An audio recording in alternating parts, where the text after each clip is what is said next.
에베소서 2장 1절에서 7절입니다.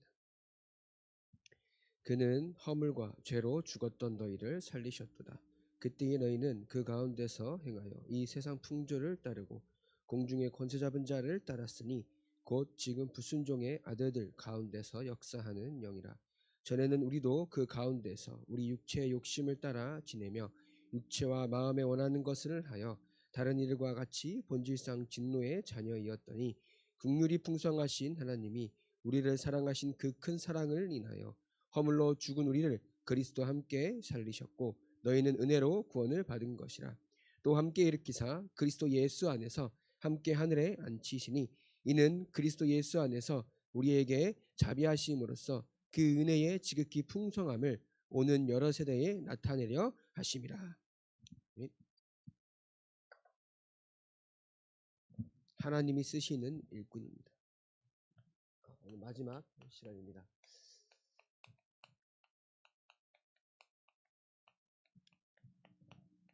다섯 번째로 상담할 수 있는 사람이다.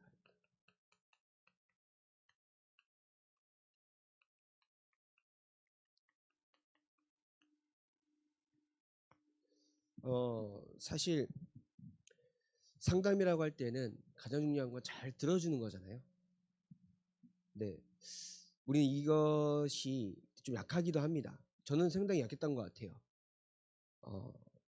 저는 또 이게 생각도 빠르고 말도 빠르게 해가지고 좀 말을 중간에 끊고 막 이렇게 막 하는 경우가 되게 굉장히 많았어요. 그러다 보니까는 상대방은 말을 하기 싫어하더라고요. 우리가 한 사람의 마음을 열어서 복음이 들어가게 해야 되는데 우리는 자꾸 복음을 가졌다고 그 사람에 대해서 네 복음 없어서 그래, 예배 안 드려서 그래, 믿음 없어서 그래, 이런 식으로 판단하고 정죄할 때가 너무나도 많다는 겁니다. 맞는 말이죠. 우리는 맞는 말을 하는 것이 아니라 그 사람에게 힘을 주고 그 사람을 사랑하고 그 사람이 정말 격려되는 말을 해줘야 되는데 우리는 자꾸 그러면 안 되지, 그러니까 네가 문제지, 이런 식으로 하는 경우가 너무나도 많다는 겁니다. 제 형이랑 이제 4일째 살고 있어요. 근데 4일 만에 깨달은 게 있습니다. 더 오래 가기 전에 깨달은 게 다행인 거죠. 아, 형을 치유하는 게 아니다, 이 생각이 너무 들었습니다. 나를 치유하는 거다, 이 생각이 들었어요. 이 목사라는 놈이 한 마리의 양을 마음에 품지 못하는데 어떻게 성도를 품고 교회를 품고 2, 3, 7을 품겠느냐, 이런 마음이 들더라고요. 이거 맞잖아요. 한 사람을 품고 한 영혼을 품고 한 마리의 양을 두고 기도할 수 있는 사람이어야 되는데 그 가장 가까운 사람 한 명을 품지 못하는데 무슨 목회를 하겠다고 누가 그러고 있냐, 이건 막 질책하고 막 자책하는 게 아니라 그런 깨달음이다. 그래서 내가 내가 치유받는 것이 하나님의 계획이구나 라는 거죠. 여러분 현장도 그렇습니다. 모든 현장은 하나님의 역사가 필요한 현장입니다. 그죠? 나의 자녀에게도, 나의 직장에도, 나의 어떻게 보면 부부 사이에서도, 또 모든 사람과의 관계에서 하나님의 역사가 필요하다라는 거죠. 하나님의 역사를 바랄 때에는 내가 그 사람을, 그 현장을 막 바꾸려고 하는 것이 아니라 그 현장에 있는 내가 바뀌어야 한다는 겁니다. 이해되십니까? 그 문제가 실제로 당장에 변할 수도 있고 해결될 수도 있습니다. 그러나 그게 당장이 되는 경우는 많지가 않아요. 현장은 똑같아요. 옆에 그 사람 똑같아요. 그 갈등 없어지지 않아요. 근데 그 갈등과 문제를 바라보는 내가 치유받아야 된다는 이 생각이 너무 듭니다. 저 여러분들이 먼저 치유받길 바랍니다. 복음 안에서 모든 것을 다 수용할 수 있는 응답받기 바랍니다. 저 형이 집에 방에 있다 보면 게임을 해요. 하잖아요. 저도 뭐 신학교 다닐 때도 막 게임을 하고 막 종도 할 때가 있었죠. 근데 이제 보통 게임하는 남자들은 방 안에서 이제 헤드셋을 쓰고 해요. 하다 보니까는 이제 같이 게임하는 사람들과 대화도 해야 하고 엄청난 소통을 이끌어내야 되기 때문에 그렇게 합니다. 이렇게 목소리가 커져요. 그러니까 저는 잘 때 되게 예민하거든요. 저는 제가 먼저 잠들어도 깨요. 예민한 게 아니라 뭐 정신병이라고 합시다. 그래. 근데 그 생각이 들면서 뭐 사람 사는 거 체질이 다르면 누군 밤에 일어날 수도 있는 거고 누군 아침에 일어날 수 있는 건데 다 나한테 맞춰줘야 이상이 잘 돌아가는 것 같고 막 그런 생각만 드는 겁니다. 그래서 그냥 가만히 누워 있다가 이제 잠을 청하려고 했는데 형보다 갑자기 뭐 방 안에서 뭔가 이제 음악 소리가 울리는 듯한 게 느껴져요. 음악 소리가 11시가 넘었는데 알고 봤더니 이제 제가 4층에 사는데 윗집에서 무슨 음악을 트는지 연주를 하는지 그 소리가 이제 타고 내려오는 거예요.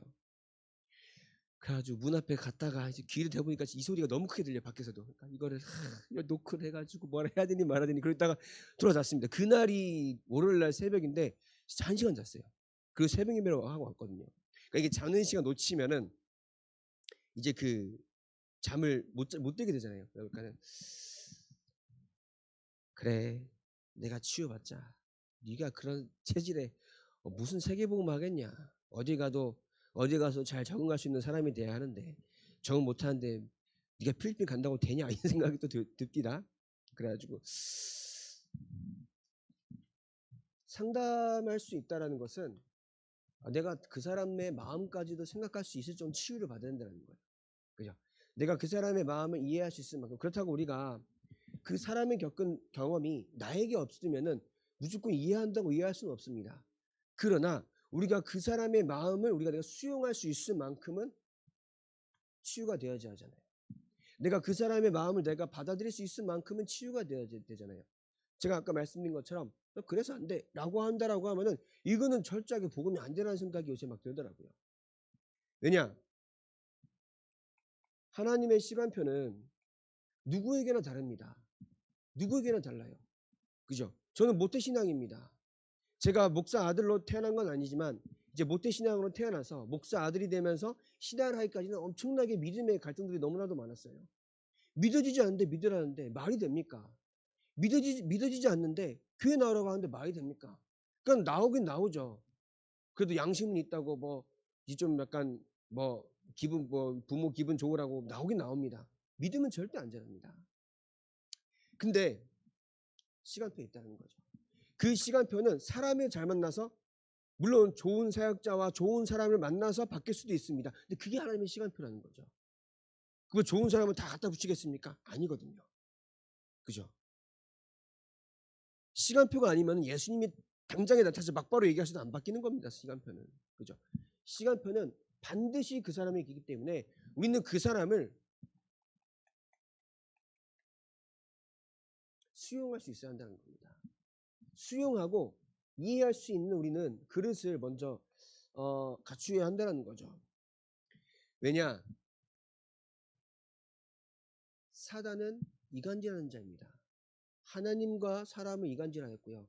사람 간에 이간질하는 것이 사단의 두 번째 전략입니다. 그러다 보니까 가장 사랑하는 사람 이해하지 못하게 돼요. 가장 이해하고 가장 보듬어주고 가장 함께 치유받아야 할 대상을 더 미워하게 만들고 더 욕하게 만들고 더 원망하게 만든다는 겁니다.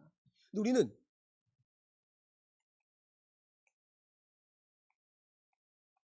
이 사단의 역사를 몰라요. 사단이 어떻게든 우리를 딱 집어삼키려고 뱀처럼 몸을 꼬고 기다리고 있단 말입니다. 우리는 자꾸 몰라요. 이래야 된다 저래야 된다 하지 뭐가 맞습니까? 우리에게 맞는 거는 뭐죠? 복음밖에 없습니다. 그죠?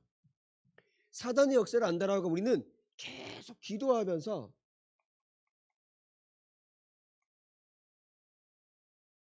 기다리는 것입니다.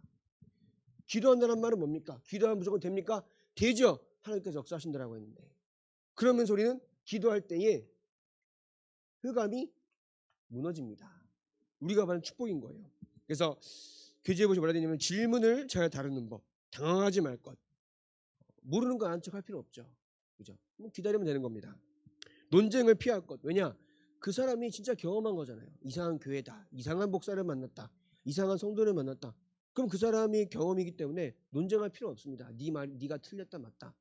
그러면서 겸손할 것은 우리가 그 사람의 마음을 모르잖아요. 그 사람이 어떤 마음을 품고 이 얘기를 하기까지는 여러분들 어떻게 보면 조금 어 뭐라 할까요? 뭐 예수 믿는 사람을 싫어하는 사람이라고 할지라도 여러분들에게 말하기까지는 과정이 있다라는 겁니다. 그래서 그것이 여러분들에게서 털어지고 말하는 것 자체도 현장을 보게 하시는 거거든요. 현장 가니까 막 예수님 사사 욕하더라. 아유, 현장 못 가겠다. 그게 아닌 겁니다. 현장을 하나님께서 보여주시는 겁니다. 우리는 자꾸 하나님이 함께 하시는 생각을 버리고 현장에 보이는 것만 속아요. 아, 예수 믿으니까 핍박받는다. 요즘 교회 다닌다 그러면 사람들이 막 뭐랄까요? 하찮게 보더라. 그렇게 속인다라는 겁니다. 물론 맞는 말입니다. 그러나 우리가 그 현장 가운데 현장을 볼 수 있는 영안이 먼저 열려져서 내가 먼저 영적으로 복음 안에서 힘을 얻는 것이 첫 번째라는 거죠. 그래서 성경이 절대적임을 믿을 수가 없다라고 하는 사람입니다.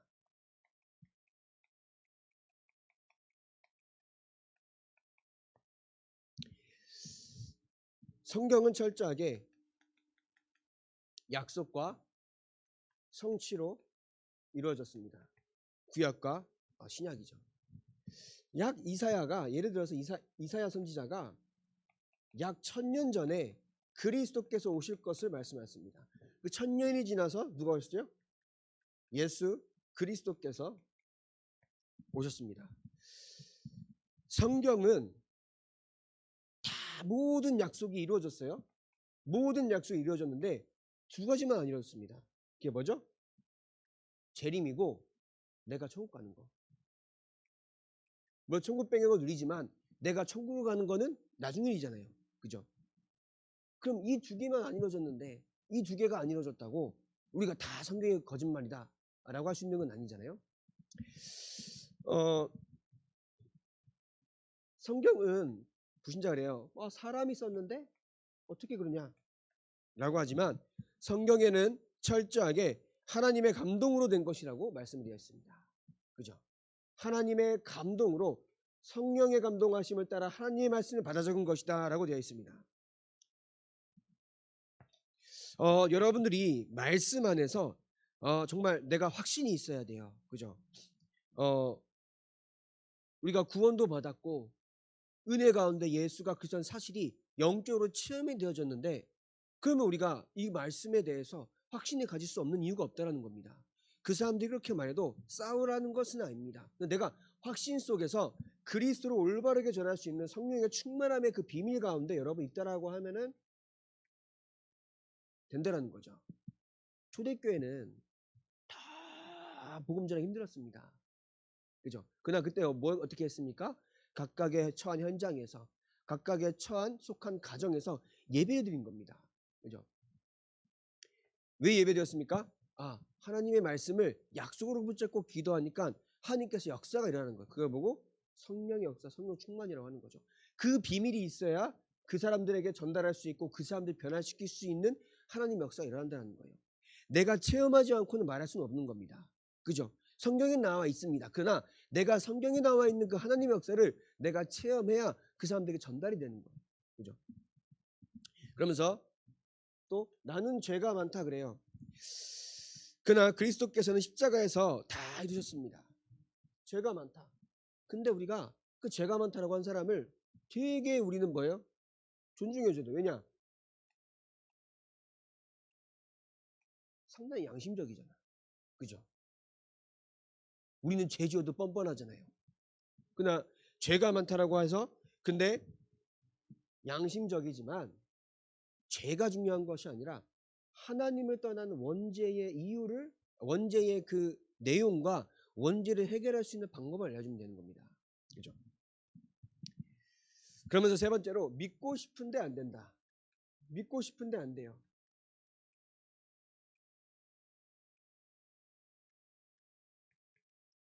일단 기본적으로 믿고 있는 거잖아요. 그죠? 믿는 거잖아요. 믿고 싶은데 안 된다는 말은 내가 그래도 믿음이 좀 있는데 이것이 확신이 없다라는 거잖아요. 믿지 않는 사람은 얘기도 안 해요. 그죠? 믿지 않는 사람은 내 예배를 못 드리고 그런 것에 대해서 혹은 내가 오늘 하루도 하나님과 함께하지 못한 삶을 산 것에 대해서 조금이라도 생각이 듭니다. 근데 믿지 않는 사람은 그냥 지나가요. 그냥. 네. 그리고 이렇게 교회 와서도 또 온라인으로도 예배드리는 모든 분들에게 똑같이 있는 겁니다. 그럼 교회 와야 믿음이 아닌 거예요. 그 우리는 자꾸 복음과 신앙과 믿음을 행위로 자꾸 연결시켜요. 억지로 빚을 내서 헌금해야 됩니까? 그건 아니잖아요. 그게 믿음이라고 한다라고 하면은 그 뭔 놈의 사기꾼입니까? 하나님의 은혜로 말미암아 하나님께서 주신 것에 감사할 수 있는 것은 그 사람에 대한 또 시간표잖아요. 근데 은혜 받으면 헌금해야 된다. 헌금 많이 해야 된다. 헌금해야 교회가 산다. 이거는 사실 너무 세상적인 거예요. 그죠? 저는 아니라고 봅니다. 또 그러면서 시간이 없다. 시간이 없다 그래요. 그 시간 사람이 컨트롤할 수 있습니까? 지금 당장 10초 전에 일도 되돌릴 수 없는데요.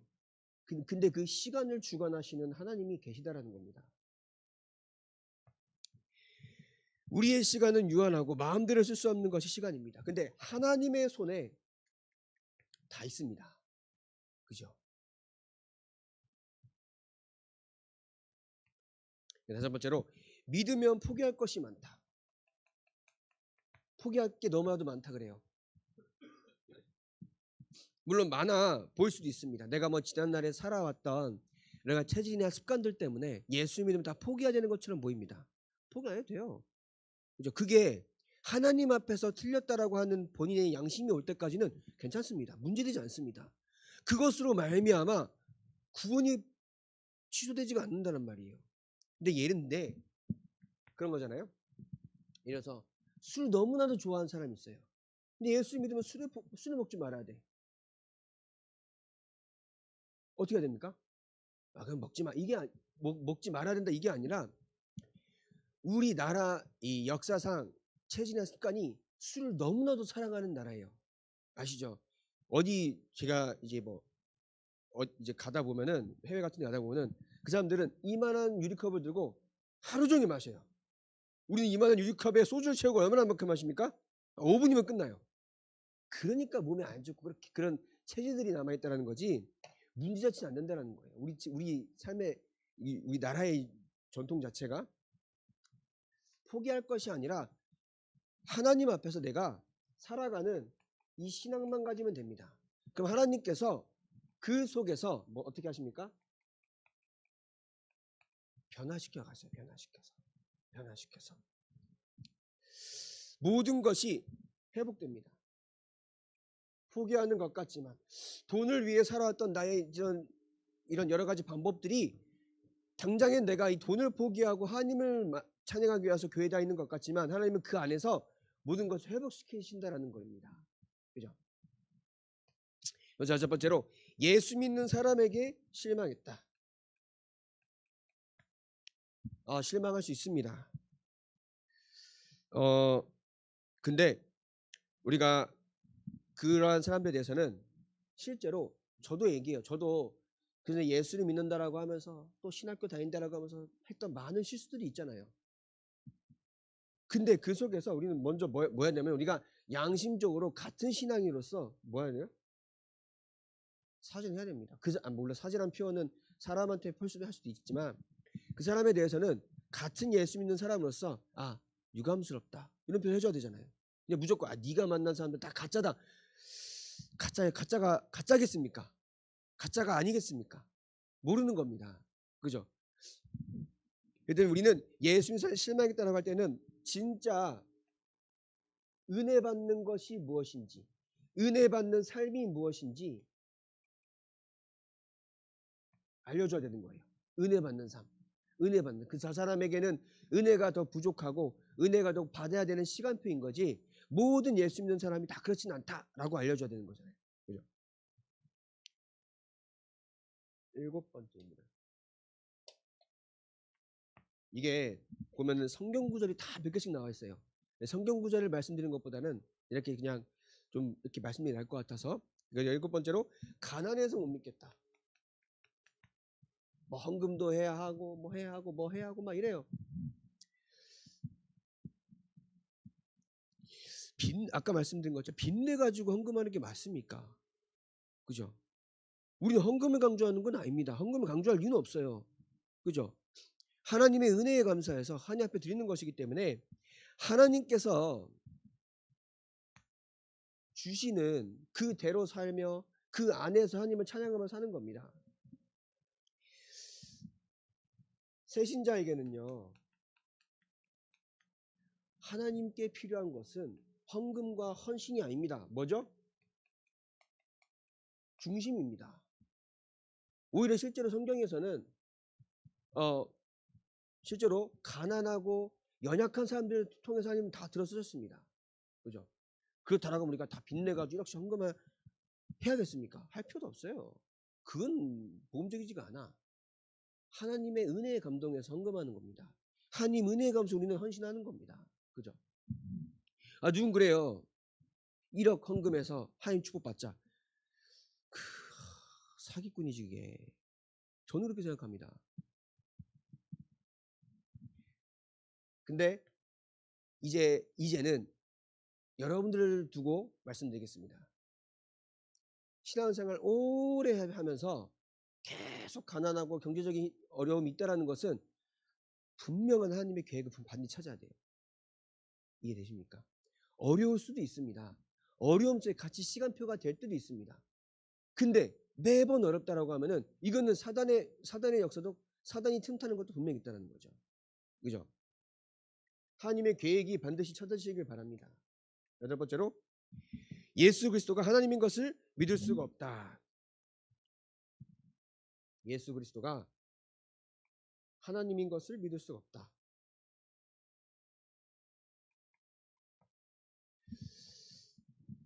구약 때 그렇게 안 믿으니까 예수님께서 직접 오신 겁니다. 근데 예수님께 승천하시면서 우리와 함께 십자가에서 돌아가시면서 모든 죄를 해결하시고 승천하시면서 성령으로 우리와 함께 하신 약속하였습니다. 예수님이 진짜 계시면요 어떻게 해야 됩니까? 평생에 한 번은 저 중동 가서 예수님을 뵙고 와야 돼. 이스라엘이나 어디든 가가지고. 그죠? 예수님을 믿어서 구원받는 건 아니잖아요. 그 시대 때는 실제로 하나님이 살아계시고 하나님이 역사하시고 하나님의 기적을 보이기 위하여서 또 인간의 문제를 해결하기 위해서 그리스도가 직접 오신 겁니다. 근데 모든 문제 해결하셨고 할 일이 끝났기 때문에 또 우리에게 더 큰 축복, 성령이 내주하는 축복을 주시기 위해서 올라가셔야만 하는 거예요. 그죠? 예수를 무조건 눈으로 봐야 된다, 예수님을 봐야 된다라고 구원받는다고 하면 우리는 구원 못 받아요. 그죠? 그렇기 때문에 실제로 예수님은 나와 하나님은 하나다라고 말씀하신 것처럼 우리가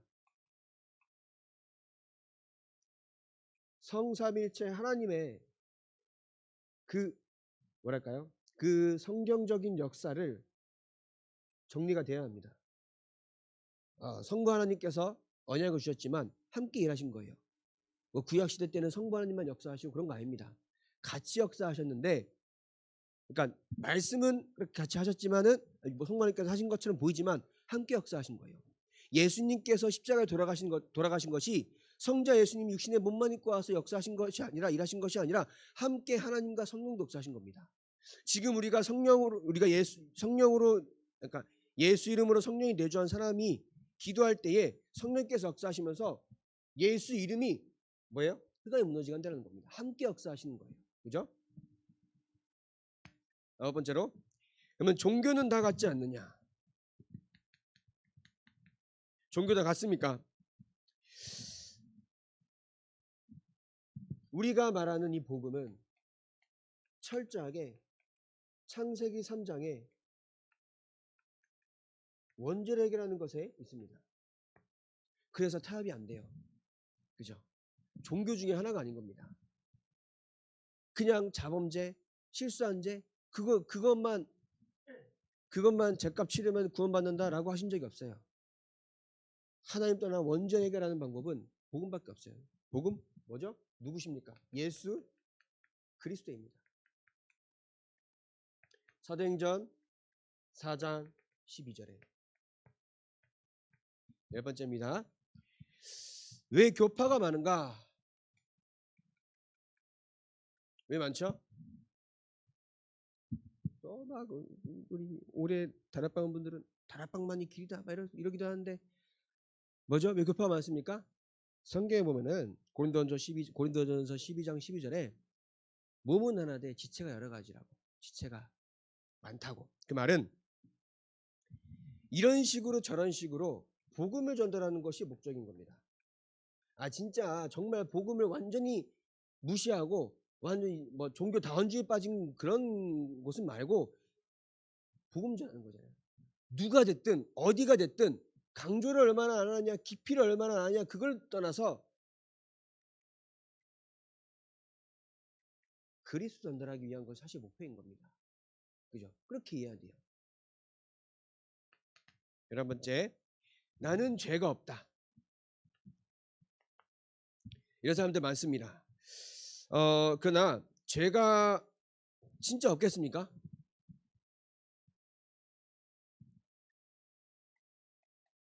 미움이 죄가 아니겠습니까? 실제로? 미움이 드러나서 사람을 죽인다는 건데 사람을 그럼 죽인 것만 죄가 됩니까? 저는 아니라고 보거든요.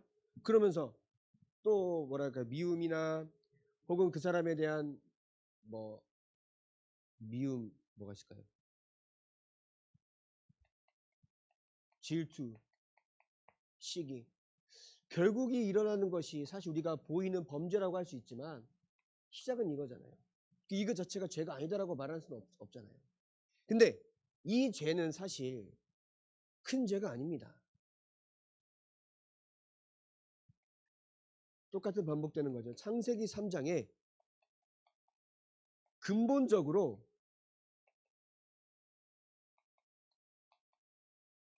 타락한 죄가 있다는 겁니다. 그것은 성경에서밖에 말하지 않습니다.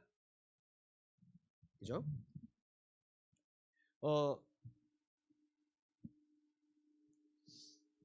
우리가 이렇게 잘 설명하려고 한다 치더라도 불신자들은 또 니네만 아는 소리만 하는 거지라고 말하기도 합니다. 그렇기 때문에 그 사람들이 어떤 말을 하든 계속 이제 어떤 말 하든 듣고 이해하고 그 사람의 마음과 이런 심정들을 이해할 수 있을 정도는 돼야 돼요. 아까 제가 초반에 말씀드린 것처럼 어떤 말을 해도 우리는 그때 막 싸우겠습니까? 내가 복음을 가졌는데 그 사람이 복음을 비판한다고 우리가 싸우겠습니까? 그럴 수는 없어요. 그러면 안 되고요. 그러면서 또 나는 모태신앙이다. 그래요. 저희가 모태신앙이거든요. 모태신앙이라고 구원받습니까? 천만에요. 천만에요. 구원이란 것은 철저하게 하나님과 나의 개인인 겁니다. 그죠? 누구에게 표현돼서 할 수 있는 게 아닙니다.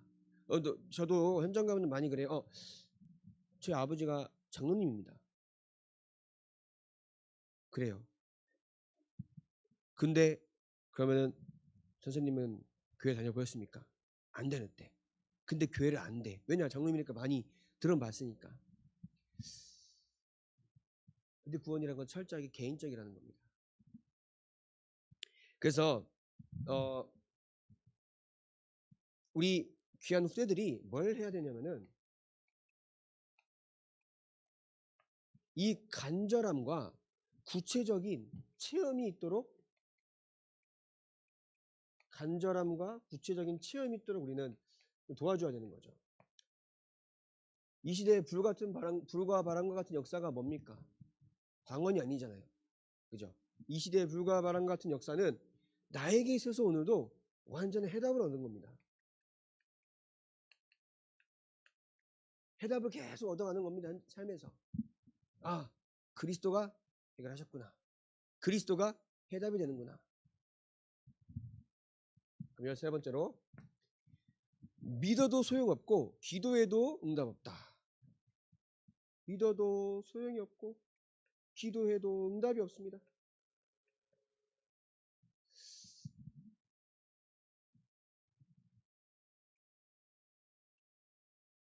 확신과 하나님의 자녀라는 금지가 없어요. 맨날 내 자녀가 내가 지금 같이 살고 있는 분이 엄마인지 아빠인지 친아빠인지 친부모인지 계속 의심한다고 하면 어때요? 그죠? 하나님이 지금도 나와 함께 하시면서 살아 역사하신다는 것이 진짜 확신이 없는데 기도가 되겠습니까? 응답이 되겠습니까? 이때는 확신과 금지를 계속 심어줘야 돼요. 성경 말씀에 구원받은 자는 성령이 내주하시면서 예수께서 말씀하신 것처럼 믿는 자의 능치 못함이 없다고 하셨다. 네가 믿고 구한 것은 다 받은 줄로 믿고 기도하라 하셨다. 우리가 함께 기도할 때 그 속에 사단이 결박되고 하나님의 나라가 임한다고 약속하셨다. 그죠? 이러한 확신을 성경 속에서, 말씀 속에서 확인시켜 줘야 돼요. 그리고 14번째로 제사 때문에 못 믿겠다. 이것도 많죠. 이거는 신자가 되고도 예수를 믿는다라고 하면서 제사를 많이 드립니다.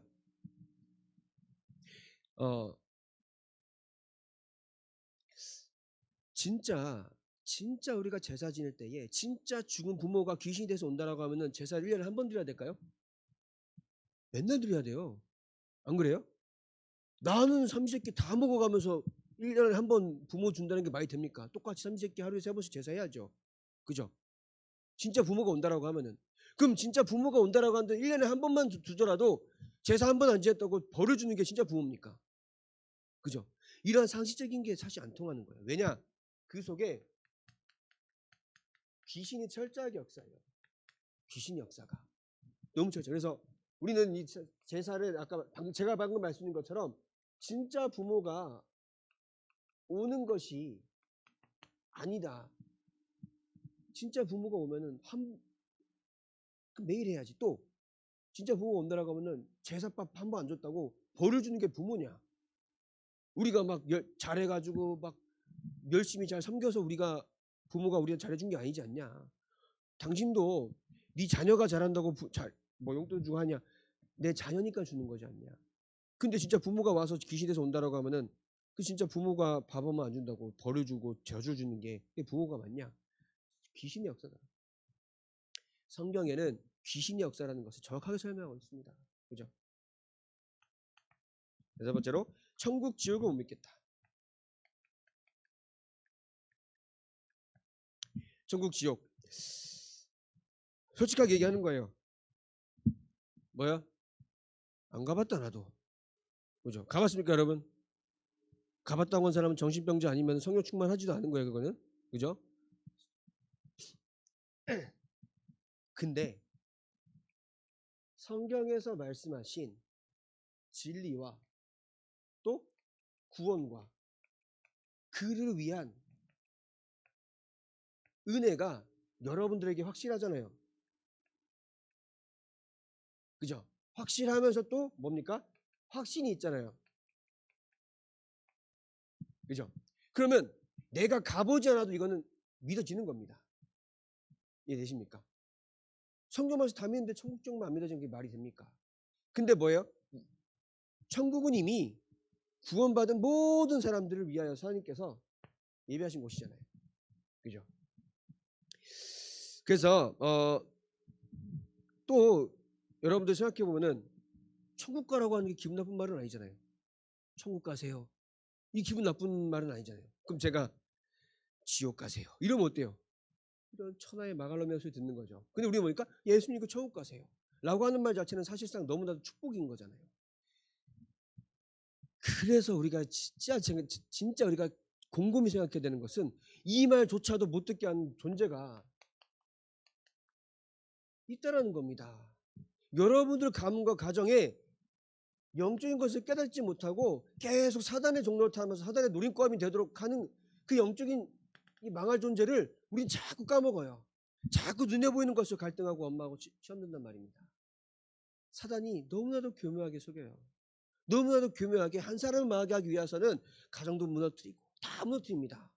그럼 저 여러분들 어떻게 해야겠습니까? 진짜 깨어서 기도하면서 정말 진짜 이 흑암이 무너지도록 기도해야 된다는 겁니다. 그죠? 그리고 착하게 살면 된다. 이건 기본적으로 사람이 악하면 안 되잖아요. 그죠? 다른 사람을 해하고 다른 사람을 막 이렇게 막 어려운 공경에 처하게 만들고 하는 그런 사람 자체는 기본 성질로 안 되는 거잖아요. 악한 것은 당연히 문제인데 우리는 다 죄인입니다. 죄인이란 말은 아무리 착해도 죄가 해결되지 않는 영적인 죄가 있다는 거예요. 해적선에 탄 해적이 아무리 착해도 뭐라고요? 해적질하는 해적입니다. 더욱 나쁜 해적인 거예요. 왜요? 해적일을 너무나 성실하고 착하게 하니까. 하나님의 자녀가 아닌 사단의 자녀들은 열심히 사는 것 자체가 더 죄악입니다. 그죠? 교인이 너무 광적이다. 교인이 너무 광적이다. 어떻게 생각하십니까? 첫 번째로는 우리가 엄청나게 중요하고 엄청나게 비밀인 것을 깨달았을 때에는 막 이렇게 어때요? 정말 방방 뛰고 그러잖아요. 그런 모습이 보일 수도 있습니다. 근데 실제로 복음은 이제는 여러분들한테 적용할 때는 사실적으로 받아들여져야 돼요. 이해되십니까? 옛날에 물론 시간표이기도 하지만 옛날에는 막 이제 전도운동 초창기에는 어떻게 했어요? 우리 목사님들이 이제 막 집도 자녀도 막 혹은 중자들이 권사님들이 막 전도해야 된다고 막 집도 신경 안 쓰고 막 그래요. 그때 그 시간표가 필요할 때도 있었습니다. 지금은 안 되는 거잖아요. 사실적으로. 지금 여러분이 전도하라고 하면 여러분들 지금 막 하던 일을 다 때려치시고 막 책가방 주고 하면 전도지 뿌리겠습니까? 그런 거 하니까 원하시는 게 아니거든요. 여러분 사실적으로 현장에서 뭐 하셔야 되냐면 누림. 사실적으로 누리는 게 필요합니다.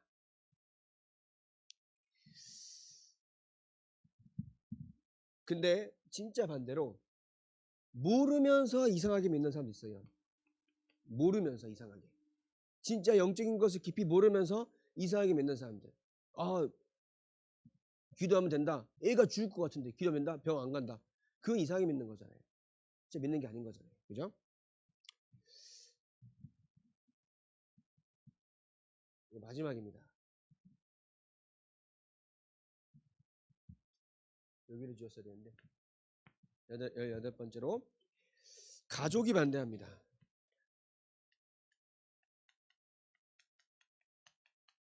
물론 교회가 되는 상황이나 이런 의견들은 들을 수 있습니다. 근데 믿음은 반대해도 막을 수는 없어요. 왜냐? 믿음과 구원은 나와 하나님과 일대 관계이기 때문에. 그죠? 그렇다라고 하면은 창세기 12장 1절 3절에 복의 근원으로 여러분들 부르신 겁니다. 이 언약 붙잡고 기도하셔야 돼요. 그리고 주 예수를 믿으라 그리하면 너와 내 집이 구원을 받으리라. 전도자의 말처럼 여러분들이 올바르게 믿는 모습 보여줘야 합니다. 예수 믿는다라고 하면서 막 이렇게 막 뭐라 그럴까요? 예수 믿지 않는 모습이 보일 때가 많잖아요. 이젠 저 여러분들이 진짜 믿는 모습 어떤 모습일까요? 정말 하나님의 자녀다운 모습. 이 모습 가지고 살아가는 겁니다. 왜냐? 나와 예수님과의 관계이기 때문에. 그래서 여러분들이 주 예수를 믿으라 그러면 너희 집이 구원을 받으리라고 말하는 전도자의 말처럼 하나님께서 여러분들을 구원하실 때에는 여러분들의 가정과 이 가문을 두고 구원하신 겁니다. 그럼 이 가문에 대한 하나님의 계획이 성취되기까지는 올바른 자녀다운 모습으로 살아가길 바랍니다. 그죠? 핍박합니까? 이해하는 겁니다. 예를 들어서 막 밥 사먹고 막 그래 가지 말라 이러면서 막 멱살 잡고 그래요. 그러면 그날은 좀 쉬어야 돼요, 말아야 돼요? 쉬셔도 됩니다. 굳이 또 긁어부스러 만들어서 그 갈등 만들 필요가 없는 거예요. 근데 이것이 믿음이로다 이러면서 물론 그렇고 그거조차도 잘못된 것은 아닙니다. 근데 우리가 한 번쯤은 저 사람을 향하여서는 복음이 전달되기까지 우리가 계속 온유하게 기다리면서 해야 될 필요가 있다는 겁니다. 그죠? 어떻습니까? 결국 우리는 현장 가운데 많은 사람을 만나게 됩니다. 현장은 한 가정과 한 사람을 무너뜨리기 위해서 사단이 그렇게 틈탑니다. 말도 안 되게 틈타요. 말도 안 되게. 근데 우리는 저도 그렇지만 너무 좀 태평하다는 생각이 많이 들었어요.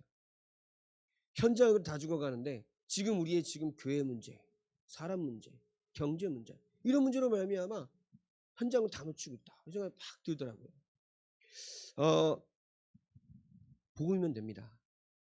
여러분들이 가진 복음 안에서 모든 사람에게 답을 줄 수 있는 그 그리스도의 비밀 가진 자들입니다. 그죠? 그 사람들 진짜 잘 살고 싶어 해요. 이 문제가 언제 끝날까? 어제도 말씀을 들으면서도 그래요. 너무 오래됐다. 너무 힘들다. 자기 너무 살고 싶다. 근데 어떻게 합니까? 살 수 있는 방법은 그리스도밖에 없는데. 현장은 너무나도 다 죽어가고 있는데 우리는 자꾸 놓치고 있는 그 모습을 우리는 스스로 좀 확인하면서 현장을 품고 특히 가정과 가문을 품고 자녀를 품고 내가 만나는 모든 사람을 품고 기도하고 흑암 꺾고 전도할 수 있는 그 마음을 회복하기 시작 되길 바랍니다. 그죠? 그게 하나님이 주신 마음인 거예요. 그죠?